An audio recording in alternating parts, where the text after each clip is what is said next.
बिस्मिल्लाहिर्रहमानिर्रहीम। अस्सलाम वालेकुम। उम्मीद करती हूँ आप सब लोग खैरियत से होंगे। आज मेरा अपने चैनल पर पहला व्लॉग है जिसमें मैं मैट्रिक क्लास की बायो पढ़ा रही हूँ, जिसका चैप्टर नंबर 1 है गैसेस एक्सचेंज, गैसों का तबादला। मेजर कॉन्सेप्ट्स देख लेते हैं हम इसके। In this unit you will learn, इस चैप्टर में आप लोग पढ़ेंगे इंट्रोडक्शन, इसका तारुफ, गैसेस एक्सचेंज इन एनिमल, गैसों का तबादला जानवरों में, गैसेस एक्सचेंज इन प्लांट्स, पौधों में गैसों का तबादला, and gases exchange in man, और इंसानों में गैसों का तबादला। इंसानों में गैसों का तबादला कैसे होता है अब ये देख लें। Air passage way and lungs, हवा गुजरने का रास्ता और lungs. Mechanism of breathing, respiratory disorder, सांस से रिलेटेड जो बीमारियां हैं, एंड देयर कॉजेज और उनकी वजूहात, asthma, bronchitis, pneumonia, lung cancer. अब उसके इफ़ेक्ट्स हैं स्मोकिंग के। स्मोकिंग एक बैड हैबिट है, तो उसके असरात देख लें। और स्मोकिंग के असरात मैक्सिमम हमारे लंग्स पे होते हैं, ठीक है, जिसकी वजह से लंग कैंसर होता है।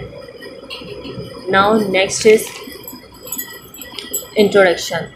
सबसे पहले हम इसका इंट्रोडक्शन देख लेते हैं। ऑल लिविंग ऑर्गेनिजम्स, तमाम जानदार, must need to exchange oxygen, उनको ज़रूरत होती है कि वो अपने अंदर रद्दोबदल करें, तबादला हो उनके अंदर गैसों का। गैस कौन सी होती है जानदारों के पास? Oxygen and carbon dioxide.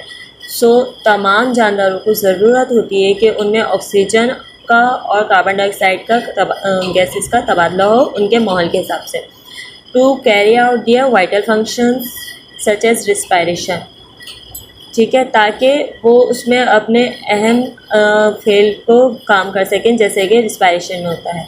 In addition to respiration, respiration के एडिशन में photo autotrophs, photo means light होता है, ऑटोट्रॉफ्स जो अपनी खुराक खुद बनाते हैं। अब जैसे कि प्लांट्स, ठीक है, प्लांट्स अपनी खुराक खुद तैयार करते हैं, हम सब ये बात जानते हैं। Do carry out gases exchange, उनको भी गैसों का तबादला करना होता है for the process of photosynthesis. वो गैसों का तबादला फोटोसिंथेसिस के ज़रिए करते हैं। हम जानते हैं फोटोसिंथेसिस दिन में होने वाला अमल है। Photo means light and synthesis means तैयार करना, बनाना, ठीक है। एक्वेटिक ऑर्गेनिजम्स, एक्वेटिक मीनिंग्स होता है आबी। आबी मतलब पानी में रहने वाले जानदार। पानी में रहने वाले जानदार हम जानते हैं मछली होती हैं, ठीक है, और भी बहुत सारे होते हैं। अब उनमें गैसों का तबादला कैसे होता है? पानी के ज़रिए होता है, ठीक है। वाइल्ड टेरेस्ट्रियल, टेरेस्ट्रियल ज़मीन पे रहने वाले, उनमें हम भी शामिल है। टेरेस्ट्रियल वंस विद एयर, जो ज़मीन में रहने वाले हैं वो हवा के ज़रिए अपने गैसों का तबादला करते हैं। गैसेस एक्सचेंज इन प्लांट्स, पौधों में गैसों का तबादला कैसे होता है? जैसे कि हम जानते हैं कि पौधों में गैसों का तबादला फोटोसिंथेसिस के ज़रिए होता है या रिस्पायरेशन के ज़रिए होता है, ठीक है। During the process of photosynthesis, photosynthesis के अमल के दौरान कार्बन डाइऑक्साइड उसके अंदर जाएगा, ठीक है, पौधे के अंदर जाएगा, और ऑक्सीजन जो है उसमें से रिलीज़ होकर बाहर आ जाएगा। तो दूसरी ही तरफ जैसे रिस्पायरेशन में होता है, ऑक्सीजन जगह लेता है, अंदर दाखिल होता है, और कार्बन डाइऑक्साइड रिलीज़ हो जाता है, ठीक है। अब ड्यूरिंग डे टाइम, दिन के बाद, green parts of the plant, पौधों के जो हरे हिस्से होते हैं, हरे हिस्से पौधों के कौन से होते हैं? पत्ते होते हैं, ठीक है। Carry out the process of photosynthesis, photosynthesis का अमल करते हैं to prepare complex food molecules by utilising simple molecules such as carbon dioxide gas and water, ठीक है। अब वो दिन में अपनी खुराक बनाते हैं, एक पेचीदा खुराक के मॉलिक्यूल्स बनाते हैं जिसे हम ऑर्गेनिक मॉलिक्यूल्स भी कह सकते हैं।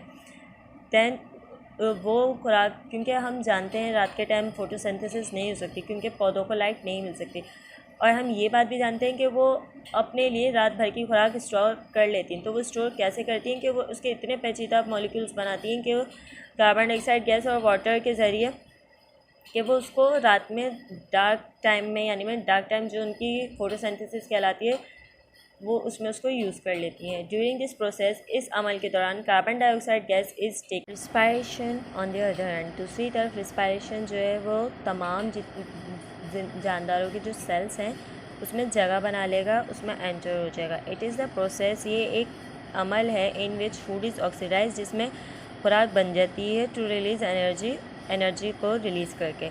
इन aerobic respiration, aerobic respiration, it aerobic respiration में it involves taking in of oxygen.